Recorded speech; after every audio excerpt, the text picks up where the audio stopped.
Assalamualaikum warahmatullahi wabarakatuh. Kami akan mempresentasikan tugas tentang simulasi teknik advokasi kebijakan melalui konferensi pers dengan analisis terhadap salah satu kebijakan yang telah diterapkan di tingkat pemerintah daerah terkait Omnibus Law UU Cipta Kerja. Assalamualaikum warahmatullahi wabarakatuh. Tim kerja bersama yang telah membentuk tim pengurus kebijakan antara Ketenagakerjaan Balek DPR RI dan Serikat Pekerja Buruh menghasilkan beberapa poin yang disepakati antara lain 1. Berkenaan dengan materi muatan klaster Ketenagakerjaan RUU Cipta Karya yang sudah terdapat putusan Mahkamah Konstitusi tentang perjanjian kerja waktu tertentu, upah, pesangon, hubungan kerja, PHK, penyelesaian perselisihan hubungan industrial, jaminan sosial, dan materi muatan lain yang terkait dengan putusan Mahkamah Konstitusi. Harus didasarkan pada putusan Mahkamah Konstitusi yang bersifat final dan mengikat. Kedua, berkenaan dengan sanksi pidana ketenagakerjaan dalam RUU Cipta Kerja dikembalikan sesuai ketentuan UU Ketenagakerjaan Nomor 13 Tahun 2003 dengan proses yang dipertimbangkan secara seksama. Yang ketiga, berkenaan dengan hubungan ketenagakerjaan yang lebih aktif terhadap perkembangan industri, maka pengaturannya dapat dimasukkan di dalam RUU Cipta Kerja dan terbuka terhadap masukan publik. Dan yang keempat, fraksi-fraksi akan memasukkan poin-poin materi substansi yang disampaikan serikat pekerja atau serikat buruh ke dalam daftar inventaris masalah fraksi. Terima kasih Ibu Alma yang sudah menyampaikan isi RUU Cipta Kerja. Sebagaimana yang sudah disampaikan oleh Ibu, di sini masih menghasilkan kesepahaman ya, tapi masih belum dikatakan masih kesepakatan karena kita masih terus berproses juga. Untuk poin-poin yang bisa saya bahas ada 4 poin.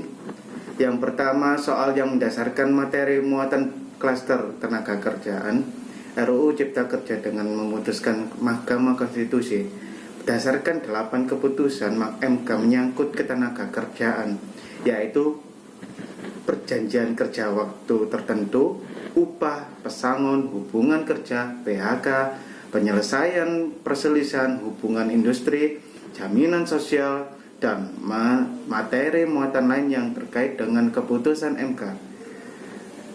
Poin yang kedua, untuk mengembalikan sanksi pidana ketenaga kerjaan dalam RUU Cipta Kerja sesuai ketentuan UU Nomor 13 Tahun 2003 dengan proses yang dipertimbangkan secara seksama. Untuk poin yang ketiga, berkenaan dengan hubungan tenaga kerjaan yang lebih adiktif terdapat perkembangan industri, pengaturannya dapat dimasukkan di dalam RUU Cipta Kerja dan terbuka terhadap masukan publik. Yang keempat, fraksi-fraksi yang akan memasuki poin-poin materi substansi yang disampaikan serikat pekerja ke dalam daftar inventaris masalah fraksi.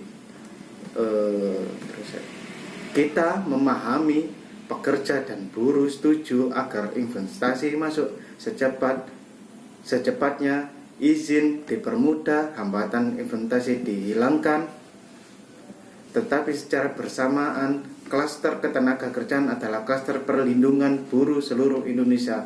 Angkatan yang kerja yang akan masuk pasar kerja akan terlindungi dalam klaster tenaga kerja.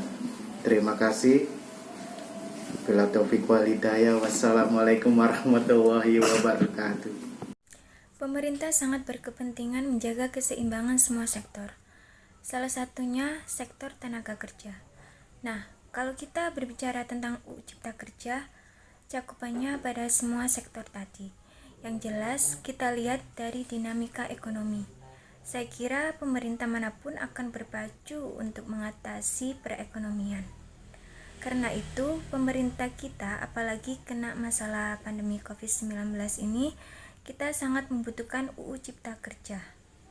Paling tidak, jika ada dampak negatif dari masalah pandemi COVID-19 ini, ini menjadi set of dampak positifnya. Omnibus Law ini solusi yang layak kita coba, karena kita sudah melihat berulang-ulang kali kita menghadapi masalah yang sama. Tetapi dengan melihat apa yang terjadi sekarang, pemerintah juga harus sadar ini adalah usaha yang masif. Sudah terlihat masifnya undang-undang yang terlibat dan sudah terlihat betapa masifnya stakeholder yang terlibat.